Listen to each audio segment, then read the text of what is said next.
Hey guys, this is Pineapple, and today we're going to talk about the current arc of the My Hero Academia manga.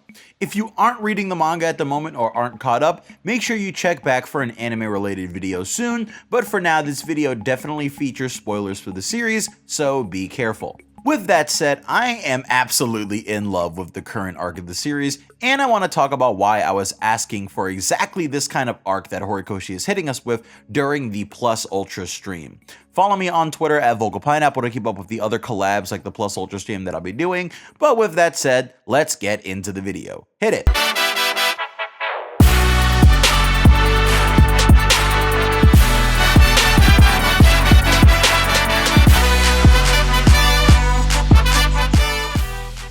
Okay, so I open a notepad and write down all sorts of video ideas and titles that I have planned, and I go back to them to fill them in with details and whatnot for videos, and this video is actually originally going to be called Why We Need a League of Villains arc in My Hero Academia.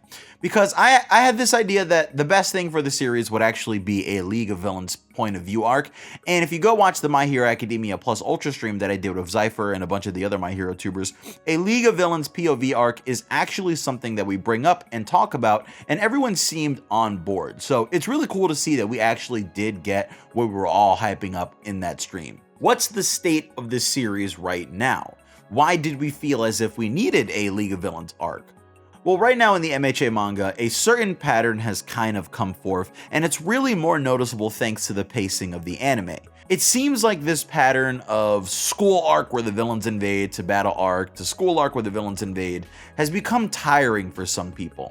After the Chisaki arc, a lot of people wanted more high-octane action, and while the Gentle and Deku fight is actually a great fight and will be done tons of justice in the anime more than likely, the rest of the cultural festival is this sort of story about trying to relieve some of the trauma that Eri has been through, while also allowing for us to see another side to our students and giving them a light arc to have some fun and enjoy themselves after the events of the darkest arc in the series so far. So even if you don't love the idea of the cultural festival arc, you can see why it's there.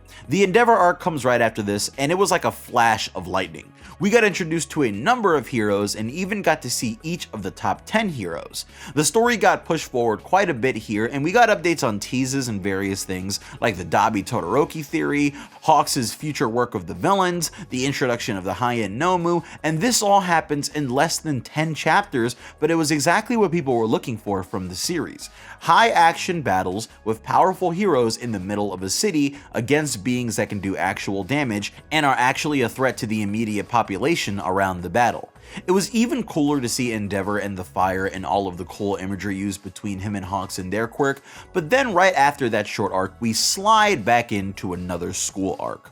This time the arc is about setting up Shinso's spot in Class 1A, showing us how much all the characters have grown before some sort of conflict comes up, and setting up Deku's new powers, which I'm sure you'd all agree has long-term story ramifications. So it seems like Horikoshi needed to put this arc here because there was some long-term story relevant stuff that he needed to introduce into the story right about now, and he also wanted us to know what all the students can do as we move into an arc that's sure to have a number of them or some of those pro heroes we were just introduced to and are excited to see more of involved in this fight with the League of Villains and Quirk Liberation Army. So sure, if you're really paying attention to the structure of the series overall and have an eye for the sort of things that mangakas have to include in their series or storytellers have to include in their pacing to even get to the really cool stuff, you can sort of understand why the series hasn't been just back-to-back amazing battles and super action, but instead of hopping right into an all-out battle arc, which would probably make a lot of fans happy in a shallow way, Horikoshi needed to do something instead. You see, the villains in MHA are subject to a bit of scrutiny.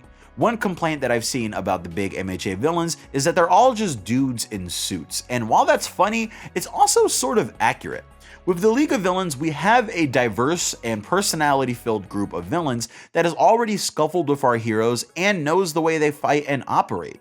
Chisaki and All For One are great, but the League of Villains is more of the Sinister Six of the universe, in that they're a bunch of unique superpowered villains who have gathered together and united under a single goal and purpose, and they all have sorts of rivalries and relationships with the students. One thing that could certainly make people more invested in the series is seeing villains that they recognize or like actually doing things. It's cool to see Dabi walking in the alleyways and just melting people, and it's cool to sort of see Twice monologuing through the streets as he seeks out new members of the League.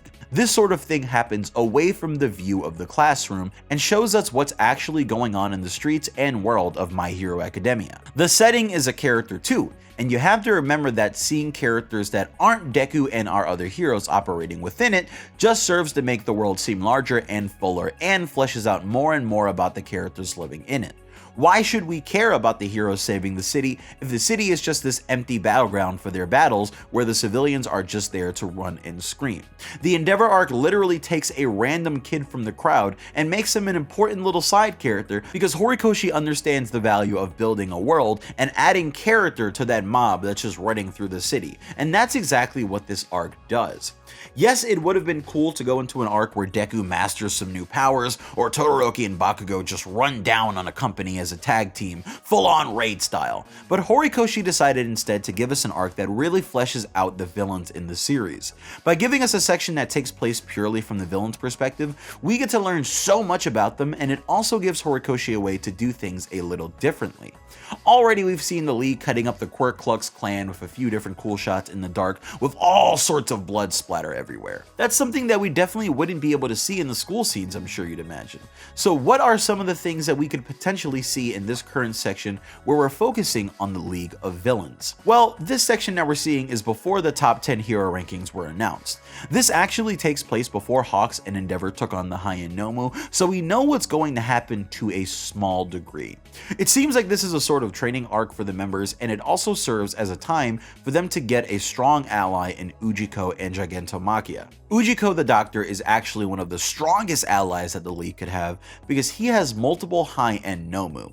This is terrifying because just one of these high-end Nomu almost took out Endeavor and Hawks together and destroyed large sections of the city. The Doctor is sitting in a room with like 10 or 11 more of those things.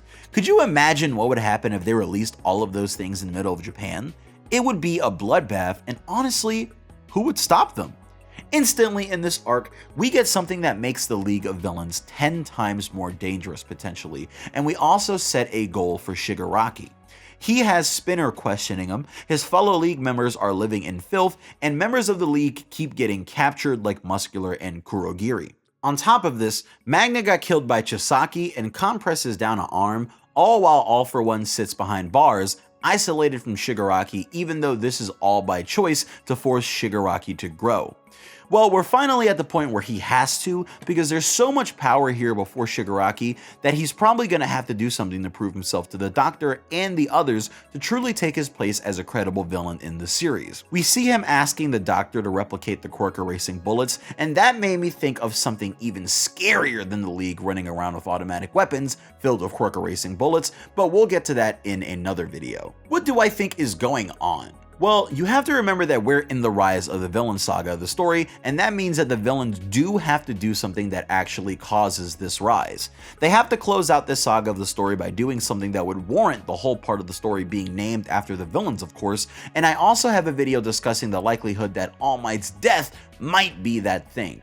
You see, All Might's death was predicted to actually be coming up in the next month to year by Night Eye, and All Might has been training and preparing his body to make sure that he's actually ready in case anything happens, but that's something that's kind of going on behind the scenes and might not be too easy to notice. If you notice though, All Might dived to save the woman that the streetlight almost fell on a few weeks ago in the manga, so you can see that he's feeling healthy to a certain degree and actually is a bit more agile and active.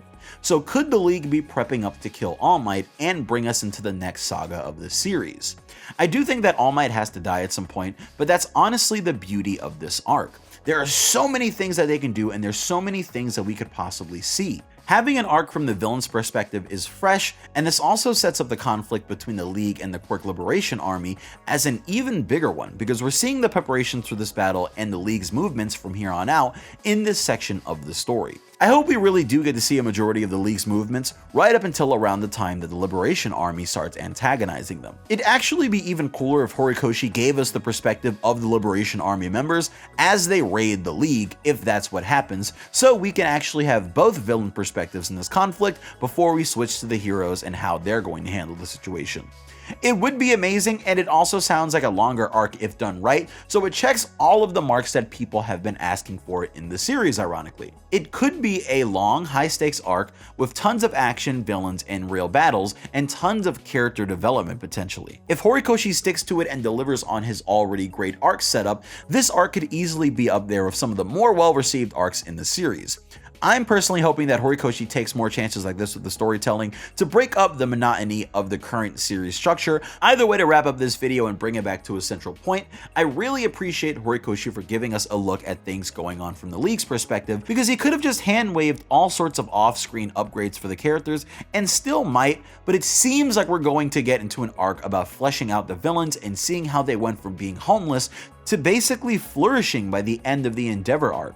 It's time for Shigaraki to boss up, and all eyes are on him, which gives us the potential for Shigaraki to become an even more menacing villain and for the League to gain some notches under their belt. Will this happen?